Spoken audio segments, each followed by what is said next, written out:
Akan tiba saatnya ku berhenti mencintaimu.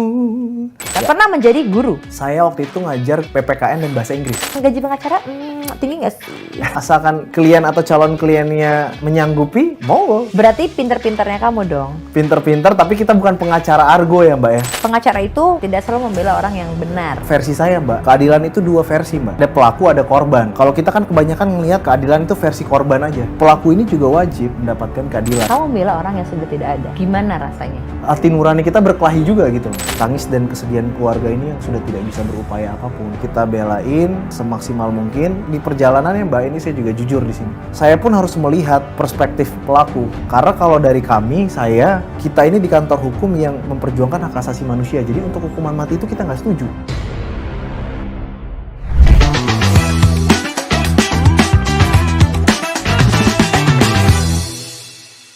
Hai sahabat Kompas TV, ketemu lagi dengan saya Wulan Juliani.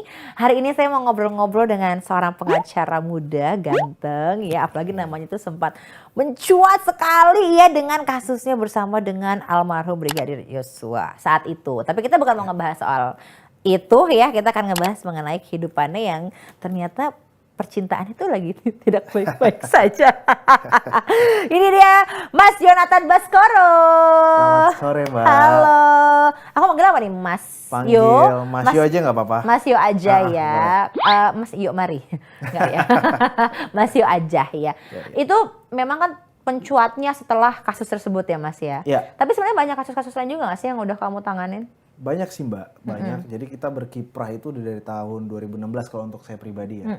Jadi beberapa kasusnya ada beberapa yang jadi sorotan publik, tapi kebanyakan juga kita nanganin kasus corporate besar seperti investasi yang masuk ke Indonesia, yang itu nilai kasusnya itu belasan triliun, dan kemudian kita juga dipercaya jadi legal in-house di beberapa kawasan industri, dan bahkan salah satunya masih sampai sekarang itu objek vital nasional. Jadi ya cukup banyak Mbak. Banyak ya ternyata ya. Tapi mungkin kita akan flashback ke kehidupan masa kecilnya Mas Yo. Apakah dari kecil kamu sudah memimpikan ingin menjadi pengacara atau memang ada sosok yang memang kamu kagumi? Akhirnya kamu menjadi seorang pengacara. Iya, awalnya nggak ada tujuan ke pengacara ya sebetulnya Mbak ya. Meskipun pada saat saya kecil, mama saya udah lawyer juga kebetulan. Oh, mama ada lawyer. Mama lawyer. Tapi di situ ternyata saya belajarnya justru pas SMA. SMA itu saya sudah mulai ikut debat. Kemudian di situ saya sering demo. SMA Mbak, waktu itu saya sempat demo sekolah saya. Seriusan? Karena nggak boleh bikin pensi. Oke. Setelah itu lanjut ke universitas. Dan di kampus saya itu juga terkenal tukang demonya yang ada di Grogol. Oh tahu. Iya kan? Yang musik demo ya.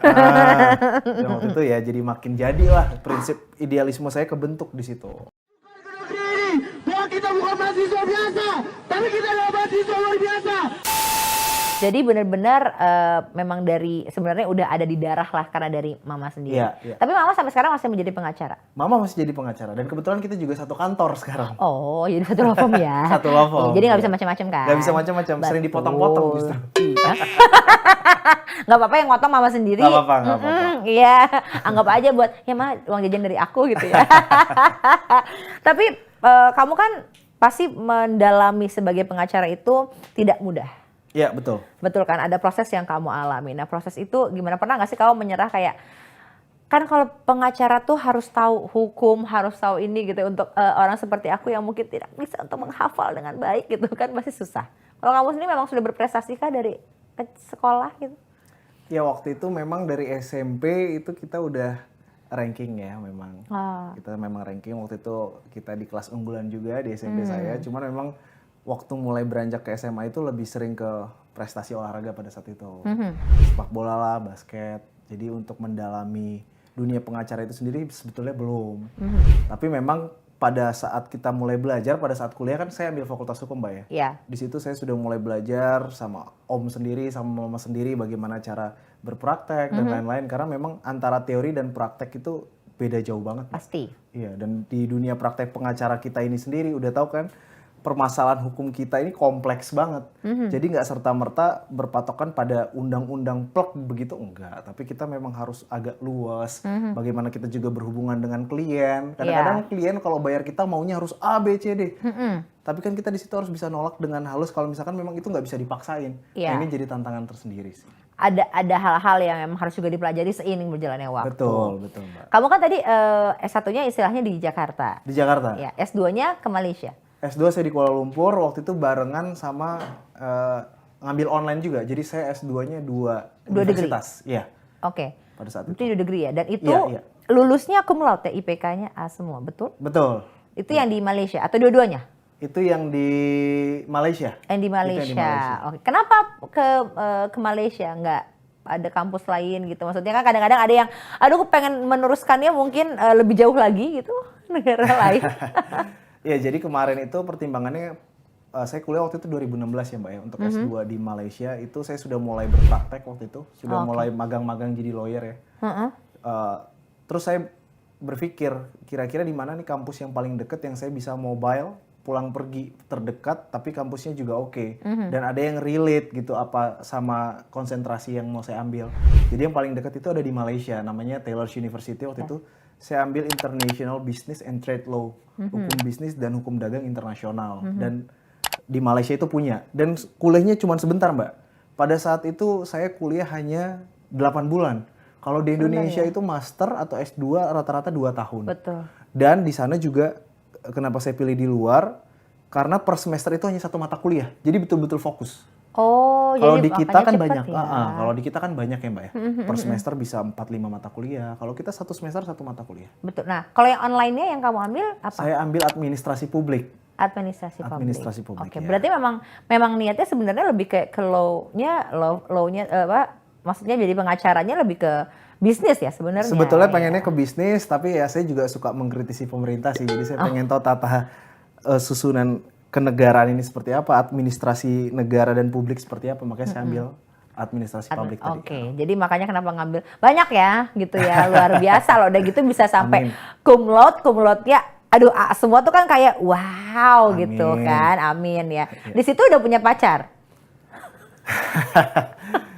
Di situ ada pacar sih dulu. Oh ada. Sampai sekarang?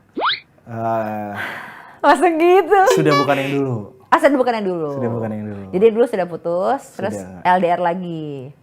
Yang kapan nih? Yang dulu LDR sih penyebabnya. Yang sekarang? Yang kita tunggu aja lah.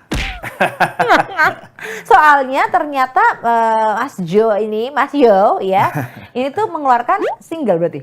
Ada single, apa? Ada single, belum album ya? Belum, baru single. Ini kedengar-dengar ini kita sambil jalan ya gitu ya. Iya, Singlenya ini menceritakan tentang kisah LDR. Kisah apa ya? Nyata dong berarti nih.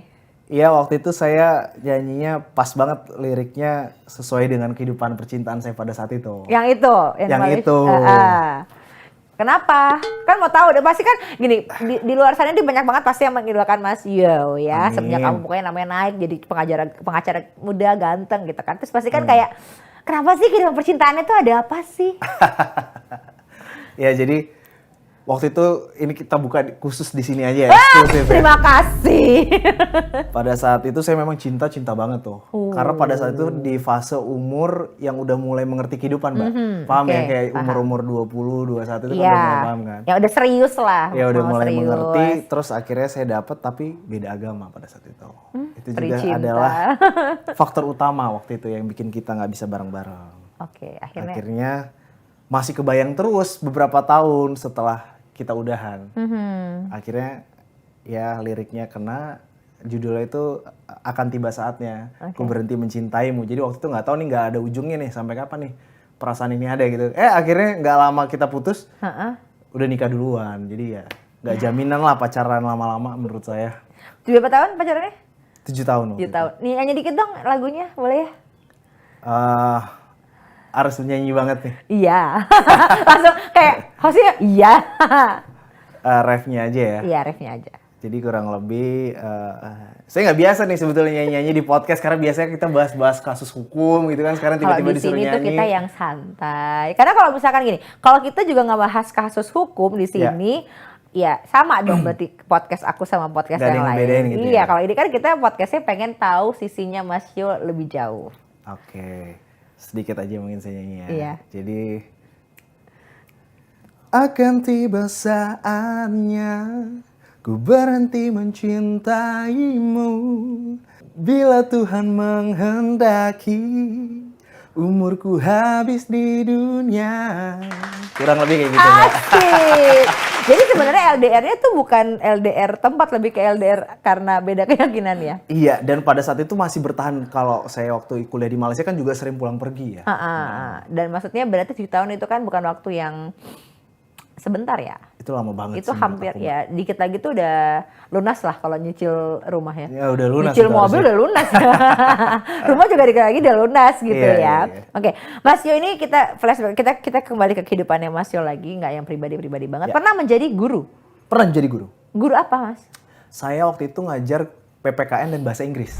PPKN dan bahasa PPKN dan Inggris, bahasa seriusan? Inggris. Maksudnya Serius. tuh itu ada gambarnya.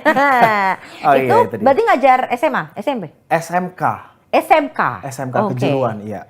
Oke, itu gimana rasanya menjadi guru? Itu banyak ini nggak fans maksudnya gini kan namanya ya dong, ya kita mah bener-bener aja gitu ya. Kadang-kadang kalau anak-anak SMA itu kan masih puber-pubernya Iya, iya, ya iya, kan. iya, betul. Terus ngeliat, wow guru PPKN ku ganteng sekali, masih muda gitu kan. Karena dulu guru PPKN aku kayaknya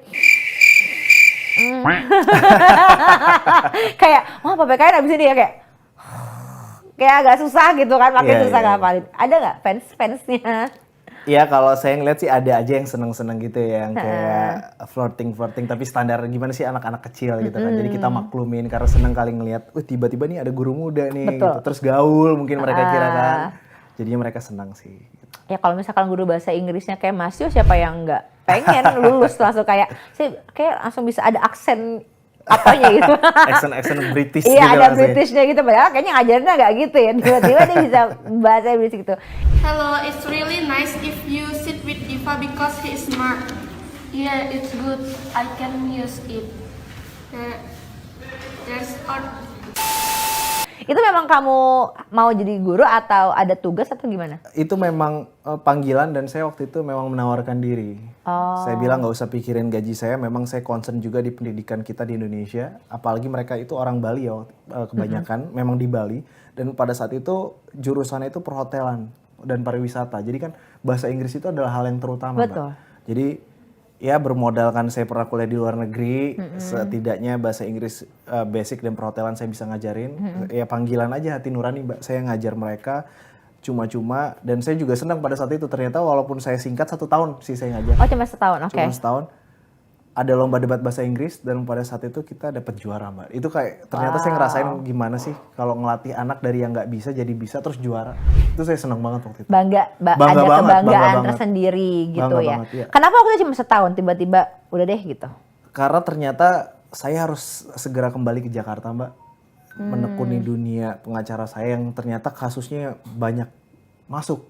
Dan Oke. saya nggak bisa yang harus ninggalin anak-anak nggak jelas, sesekali balik saya nggak mau. Lebih baik saya off dulu gitu. Seandainya disuruh memilih, karena sudah pernah merasakan menjadi guru gitu ya. Iya, iya. Lebih baik menjadi guru atau pengacara? Saya mau jadi pengacara kalau sampai duitnya udah cukup. Abis itu saya mau buka sekolah, saya mau ngajar aja. Emang ada kata cukup ya? Nah itu dia, mudah-mudahan bisa dicukupin segeralah. Oke, amin, mudah-mudahan ya. Karena kadang-kadang kalau orang bilang, pokoknya sampai cukup, nah tapi pada apa ya, hakikatnya kan Betul, manusia betul. itu akan selalu merasa, sebentar, udah masih dikit lagi nih, oke, pas udah nyampe di itunya, nggak, masih ada yang kurang nih gitu. Iya biasanya sih ada yang kayak gitu. Tapi memang panggilan pengacara ini saya pilih lebih banyak gitu ya Mbak ya. Karena memang yang kita perjuangkan itu betul-betul keadilan, Mbak. Jadi banyak banget ketidakadilan di negara ini, itu juga merupakan panggilan hati nurani saya yang terbesar untuk masih terus mau menekuni dunia pengacara. Oke, ini yang mau saya tanya dari pengacara sebenarnya. Oke. Pengacara itu mungkin istilahnya tidak selalu membela orang yang benar. Aku sebagai ini ya, orang awam ya, karena kita ngelihatnya walaupun dia salah, tetap ada pengacara gitu untuk membela gitu kan. Karena pengacara kan tugasnya untuk membela. Walaupun Ya, ya. aku tahu sebenarnya bukannya membela untuk dia bikin dia tidak bersalah, tapi mengurangi masa hukuman. Iya, iya. Tapi as a human ya, Yes. sebagai manusia, Gimana tuh kan ketika kamu disodorkan sebuah kasus, tapi kamu tahu ini salah. Oke. Nah, ini Apa kamu? Ini dapurnya pengacara nih. Ya, sebenarnya, dapur kan? pengacara. Ini dapurnya pengacara. Tapi nggak apa saya buka di sini ya. Kalau misalkan saya dan di kantor saya itu sebetulnya kita pilah-pilah dulu kasusnya. Bukan berarti kalau misalkan udah salah banget terus kita nggak mau bela. Kita lihat di balik kesalahannya ada nggak hal yang bisa diperjuangkan, ada nggak hal yang bisa meringankan, sehingga dia bisa mendapatkan keadilan. Jadi kalau versi saya Mbak, keadilan itu dua versi Mbak. Jadi misalkan ada pelaku, ada korban. Kalau kita kan kebanyakan ngelihat keadilan itu versi korban aja. Pelaku ini juga wajib mendapatkan keadilan. Nah itulah yang saya bilang tadi, itu juga harus diperjuangkan Mbak. Seperti apa yang Mbak bilang tadi, mungkin ada sifat-sifat baiknya yang tidak diketahui oleh orang banyak. Nah itu bisa diangkat dan sehingga mungkin bisa mendapatkan pengurangan hukuman. Oke, pengurangan hukumnya dari situ aja. Iya. Gitu ya. Bukan berarti membuat dia jadi tidak bersalah. Bukan yang jadi tiba-tiba udah jelas-jelas salah terus harus benar ya. Sebetulnya itu nggak begitu juga sih konsepnya. Tapi kita perjuangkan apa nih sebetulnya yang bisa dia dapat, yang namanya keadilan itu seperti apa. Nah itulah yang kita bantu. Kalau aku boleh nanya soal keadilan sedikit aku ya. Ya mudah-mudahan sih dijawab sih sama Mas Yo. Kalau enggak juga enggak, ini hanya pertanyaan aku aja. Kamu membela saat itu pas kamu sudah kamu jadi diketahui oleh masyarakat gitu ya. Ketika kamu membela orang yang mohon maaf sudah tiada. Kalau kita kan hanya ngeliat yang kamu tadi bilang. Kita ngeliat yang salah. Ya. Iya kan? Tapi kita akan lebih banyak lihat yang korban ini kan. Betul. Apalagi korbannya sudah enggak ada. Dan kamu membela orang yang sudah tidak ada. Gimana rasanya? Ya jadi pertama itu kita juga ngebelain yang kemarin itu ya. Itu memang pertama panggilan nurani. Kemudian yang kedua karena orangnya sudah tiada, kita melihat tangis dan kesedihan keluarga ini yang sudah tidak bisa berupaya apapun. Sehingga di sini berdosa banget kita sebagai lawyer, yang dimana tugas kita sebagai lawyer itu sebetulnya ada tugas yang mulia begitu. Untuk memperjuangkan hak-hak secara hukum bagi yang nggak bisa bersuara gitu kan.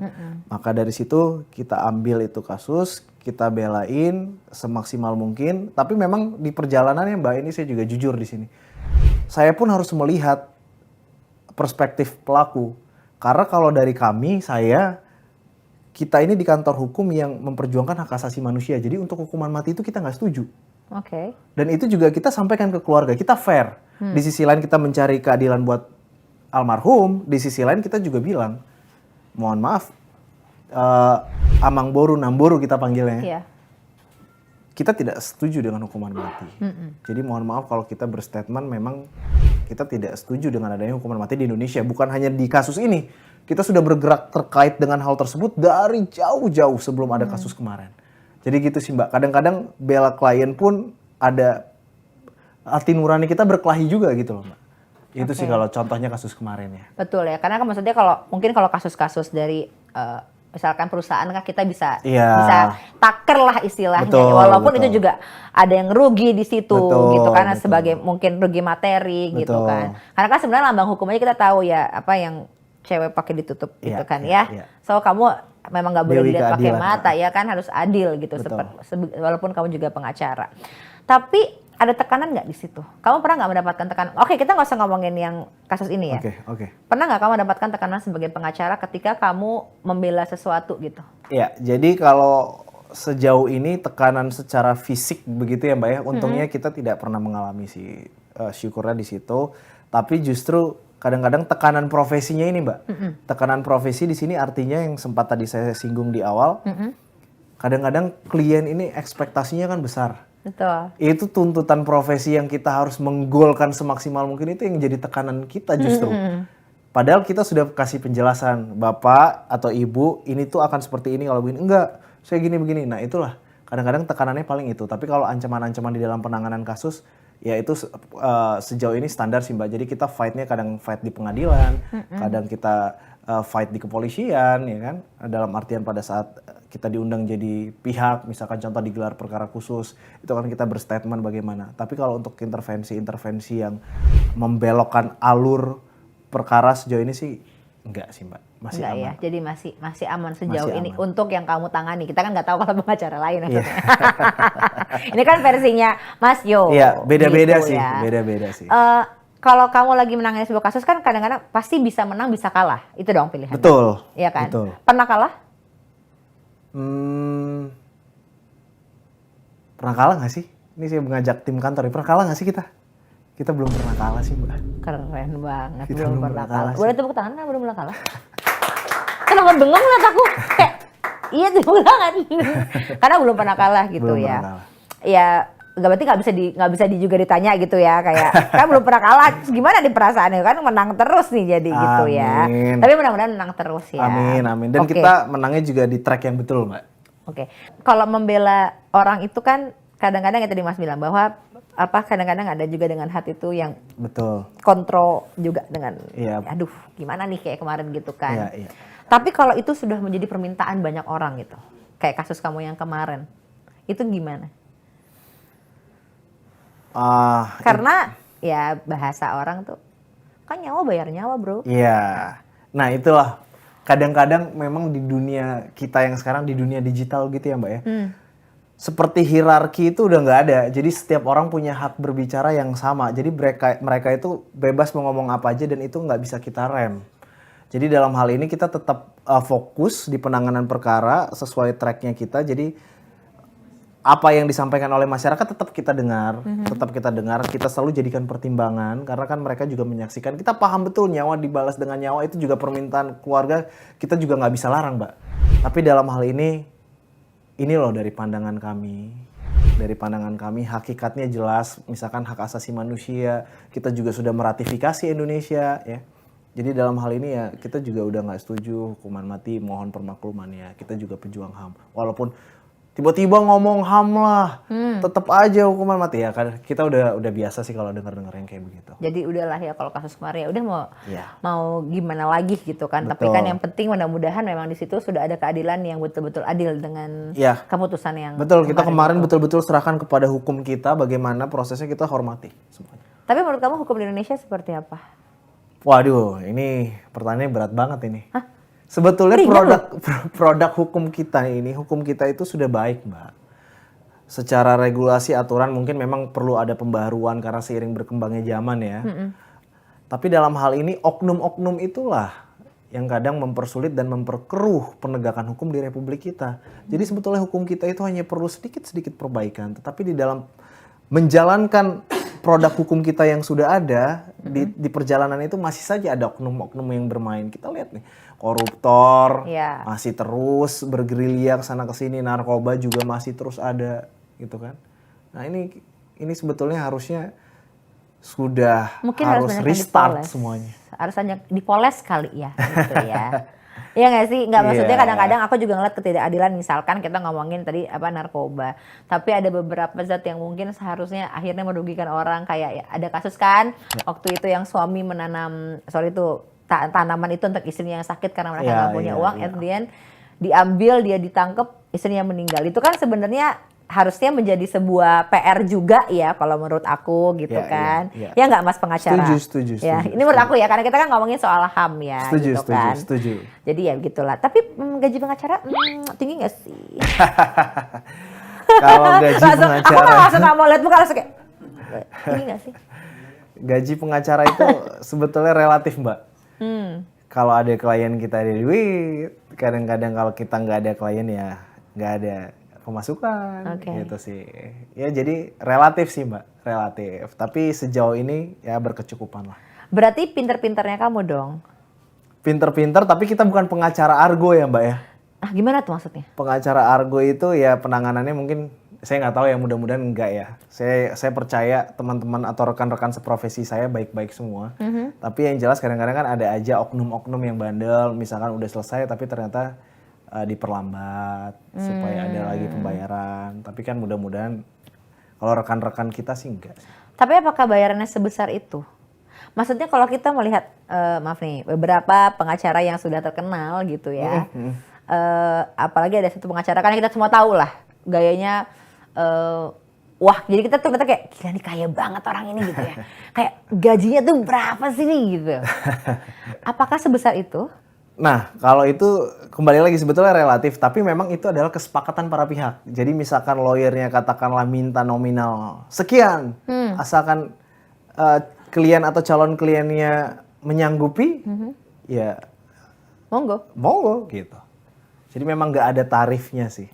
Oh jadi nggak ada tarif. Aku pikir tuh ada tarif gitu loh. Kayak misalkan, oh kalau perkara yang ringan tuh range-nya segini sampai segini. Kalau perkaranya sedang, range-nya segini nggak ya?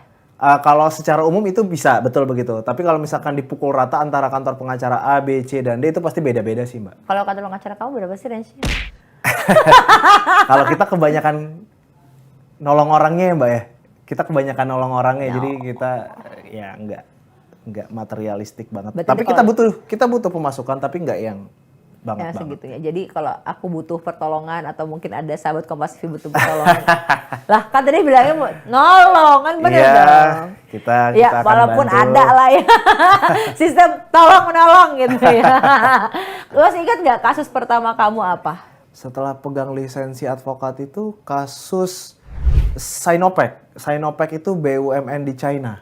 Oke. BUMN terbesar nomor 2 di China. Kalau di Indonesia itu kayak Pertaminanya. Oke. Jadi dia lagi investasi mau bikin depo minyak Di di Batam. Oke. Dan itu sebetulnya prospek terbesar di Asia. Tapi ya di dalam perjalanannya sebetulnya waktu itu sudah selesai secara penanganan kita. Tapi ini juga masih proses. Ini investasinya jalannya sudah sampai mana. Ini juga kita masih nunggu kabar sih. tuh ada yang nanya katanya gimana rasanya jadi fans emak-emak? Tuh ada fotonya. Waduh. Gini lagi. Jadi bahkan sampai ada yang ngejulukin saya itu pengacara duta Sarangeo ya kalau nggak salah begini. Oh iya sarangnya betul. Padahal saya begini itu diajarin sama ibu-ibu atau teman-teman yang Mas Yonatan tangannya begini dong gitu. Akhirnya saya tahu juga. Padahal sebelumnya saya udah tahu, cuman saya nggak pernah gaya begini. Oh. Tapi semenjak itu untuk menyenangkan hati ibu-ibu dan teman-teman ya saya ikut-ikutan. Oh, Akhirnya apa tadi, Mas? terbiasa gitu. Ini sarangeo. Sarangeo ya kalau nggak salah. Iya. Kalau buat saya ini duit Mas. Oh, ini duit ya? Ya tergantung ya siapa yang begini ya kan. Iya, iya. Atau ke siapa kita gininya gitu. Jadi ini sarangnya. Oh jadi Iya, iya. akhirnya gimana rasanya? Nggak ada nyakar-nyakar gitu kan biasanya kalau fans nyakar nggak ya? Untung gak se-ekstrim itu, tapi memang pada saat itu ya agak rebutan juga ya. Cuman mungkin ya kita juga senang, artinya wah ibu-ibu ini juga ikut kawal ini kasus. Jadi antusiasnya mungkin besar. Jadi ya udah ayo ibu-ibu, kita juga senang karena mereka juga yang ngebantu kita Iya. secara tidak langsung gitu kan. Kawal kasus apa kawal kamu? Kawal kasus aja. Iya. Mas ini punya hobi main moge ya? Iya, saya main motor. Main motor. Emang itu dari dulu? Dari 2014 Oh udah lama Dari berarti ya. 2014. Selain moge hobinya? basket. Basketnya buat kamu yang pengen deketin Mas Yo, kalau nggak dia motor gede ya basket. Saya motor kecil. Sama aku juga ada yang kecil. Oh ada. Yang monkey itu loh, tau kan yang Oh mini. enggak, aku Vespa. Beda. Aku juga ada Vespa. Oh, ada. Main Yang juga. ada anak motor udah gitu aja intinya. Berarti bukan anak moge doang ya, anak motor. Anak motor, gitu anak ya. motor, ya. Berarti itu hobi ya. Hobi. Jadi kalau ride di Bali itu kan enak, Mbak. Betul. Bebas dari macet yang berlebihan karena kita daerahnya ke pelosok-pelosok, ke desa-desa. Adem. Oh, ke desanya adem, keren adem. yang di Bali. Kalau di Bali yang bener itunya Yang kan banyak tetap bule rame. itu tetap crowded, tetap. Iya, kalau itu mah tetap ya. Iya. Kedekatan kamu sama orang tua, aku pengen tahu. Sedekat apa kamu sama mama papa? Oke. Ini juga pertanyaannya dalam banget menurutku. Karena kebetulan papaku baru pergi tahun lalu. Dan itu sangat menyisakan perih yang berkepanjangan bahkan sampai saat ini. Gitu. Turut berkah. Terima kasih, tapi nggak apa-apa karena aku sadar kan hidup kita ini harus jalan terus kan. Akhirnya papa juga mungkin sudah bangga melihat aku di sini, papa di surga gitu kan. Terus kalau misalkan sekarang sama mama ya harusnya jadi lebih dekat lagi ya karena udah nggak ada lagi sisa satu orang tua kan. Jadi memang hidup kita ini untuk apa kalau kita cuma pentingin diri sendiri. Jadi kita harus bermanfaat buat orang banyak, itu buat masyarakat. Buat masyarakat aja kita harus berbuat, apalagi buat orang tua. Jadi all out deh sekarang buat mama gitu. Adik juga sekarang udah kuliah, udah senang, akhirnya ada juga tandem yang buat ngejagain mama. Oke. Sosok papa di mata, kalau tadi kan sosok mama di awal sudah, mama adalah salah satu orang yang akhirnya menjadi juga panutan bahwa Iya. aku jadi pengacara karena mama. Kalau papa sosok pak seperti apa di mata Mas Yo? Papa ini menurut saya betul-betul role model ya, betul-betul my hero. Walaupun papa ini adalah orang yang nggak pernah banyak omong. Bener-bener irit kata, kalimat itu betul-betul dan nggak pernah marah sama sekali. Saya juga bingung, Mbak. Ini nggak lebay ya. Nggak pernah marah sepanjang hidupnya. Sama saya itu nggak pernah. Jadi versi papa ini adalah orang yang lempeng-lempeng aja. Oke. Yang kalau misalkan saya nanya apa udah jalan. Bahkan nggak perlu nanya, udah dianggap oke sama papa. Jadi papa ini betul-betul orang yang kalem, baik, paling pengertian di keluarga, dan banyak deh yang saya belajar.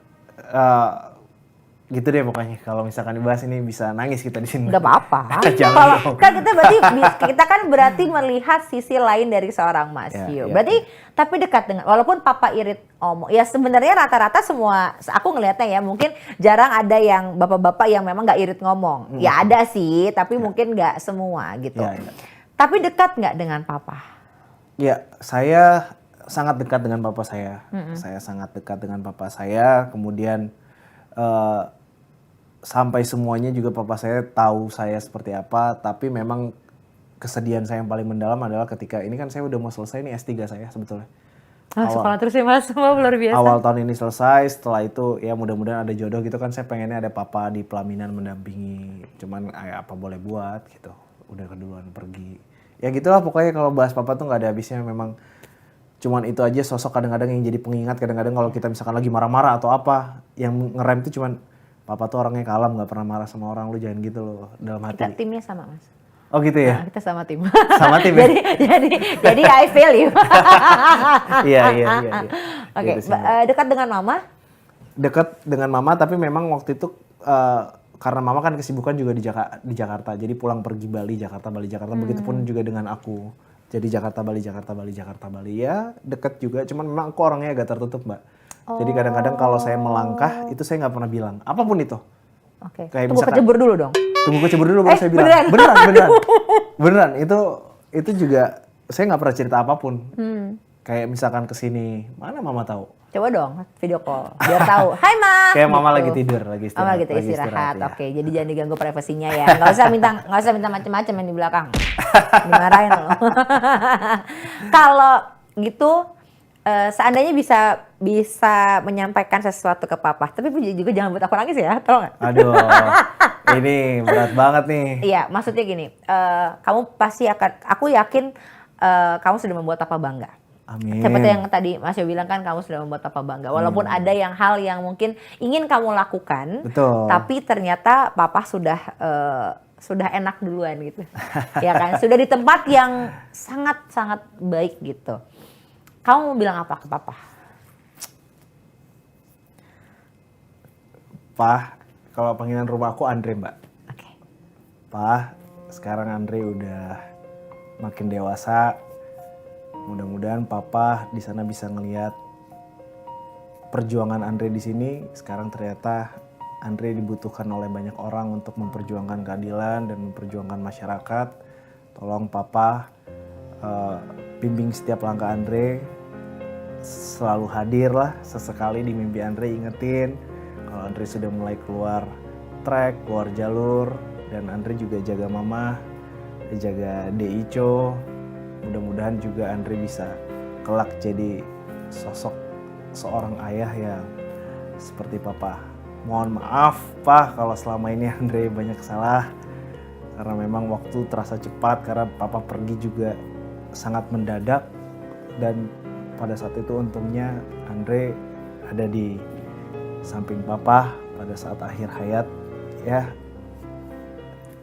Gitulah. Aduh, ini jadinya. Aku juga gak mau lihat, jadi aku nunduk aja sambil megangin tangan. Ya, kayak gitu. Kalau pesan Aduh, untuk berat, mama, berat. boleh? Aduh, ini. Mah, ini Andre diundang podcast dan Andre juga gak bilang sama mama. Mohon maaf kalau selama ini Andre sering tertutup. Tolong doain Andre bisa jadi pribadi yang lebih baik lagi. Mohon maaf kalau sering ngelawan, karena memang kita sama-sama keras. Sama-sama lawyer, sama-sama punya prinsip pembenaran masing-masing. Tapi di luar itu semua, mama harus percaya kalau mama adalah satu-satunya wanita yang paling Andre sayangi saat ini. Oh, lah kan keluar tuh sarangnya ya. Berarti kamu nih tipe orang yang romantis ya? Enggak? Kalau lagi romantis tuh romantisnya banget Mbak. Oh, okay. Tapi ke orang-orang tertentu. Iya, makanya tadi kan bilang ya 7 tahun kayak ini udah tahu nih ujungnya mau kemana, ini udah tahu nggak ada ujungnya tapi tetap dilakuin, nah, dicoba, at the end nggak jadi, yang ceweknya udah move on. Justru Masionya belum, tapi sudah move on kan ya? Sekarang sudah move on. Sudah Sekarang move on. Sudah ada yang baru ya? Ya kita doakan lah yang terbaik. Iya, tapi udah ada yang baru kan berarti? Ih, Kita parah doain nggak di aja. aku. Kita doain aja ya. Doain aja Kita ya, doain aja. oke. Pokoknya nanti semua yang ada di sini aku undang pasti. Kita tagih ya. Wajib datang Ini ya. ini harus masih tayang ini harus ada nih, kalau nggak nanti kita nggak punya bukti nih. Dikasih kado apa tuh kemarin dari pacar? Dikasih kado. Aku bawa sih barangnya. Apa tuh? Pernah aku keluarin di sini. Boleh, kalau boleh banget. Dari pacar nih? Doain aja. Karena kadang-kadang kalau kita gembar-gembar tuh takutnya nggak jadi kayak waktu enggak, itu. kan kita nggak gembar-gembor Oh, enggak ya, orangnya. enggak ya? Oh, Tapi iya, berarti iya. kan sekarang udah istilahnya udah taken gitu loh. Sudah ada gitu yang diseriusi. Apa hadiahnya? Hadiahnya waktu itu dikasih dompet, Mbak. Oh. Waktu itu dikasih dompet karena Kamu nggak punya dompet? ada, tapi waktu itu kurang gede dompetnya. Oke. Jadi nih, sorry. Nih, dikasih dompet. Makasih ya. Hadiah ulang tahun Waktu ini. itu dompetnya kurang gede. Ini dompetnya juga kayaknya kecil ya. Gak gede. Sebelumnya lebih kecil dari ini. Ah, serius? Serius, ini aku Berarti- bawa juga. Tuh, lebih kecil kan? Ya sama. Iya, guys. Aduh, itu dompet kartu doang. Berarti nggak suka ini ya? Nggak suka yang gede-gede, suka yang simpel-simpel, ya. Oke. Berarti pokoknya aku ucapkan sekali lagi selamat ulang tahun. Terima kasih, Kita Mbak. ucapin semuanya selamat ulang Thank tahun. you. Mudah-mudahan apapun yang Mas Yo kerjakan akan menjadi manfaat untuk orang lain. Amin. Tetap menjadi orang yang humble, jadi orang Amin. yang baik, ya kan? Dan pastinya tetap membela apapun yang menurut kamu itu betul Amin. atau benar, Amin, gitu amin, ya. Cepat menikah, jangan lupa undang-undang kita. Jadi sahabat Kompas TV yang mungkin kamu ngerasa ternyata dia sudah ada, ya udah nggak apa-apa, cukup mendoakan aja dia dapat yang terbaik. Kalau itu belum yang Amin. terbaik ya berarti kamu masih punya peluang. Iya betul kan? Nggak, no comment. No comment dia. Oke. Saya terima kasih sahabat Kompas TV. Terima kasih Mas Yo Terima sekali kasih, lagi sudah Mbak. hadir ke Terima sini kasih, untuk ngobrol-ngobrolnya. terima kasih. Mudah-mudahan nggak ada yang salah-salah kataku ya. Aman, amin. Aman ya semuanya ya. Kalau gitu kita pamit dulu ya sahabat Kompas TV. Sampai ketemu lagi di Kode. Dah.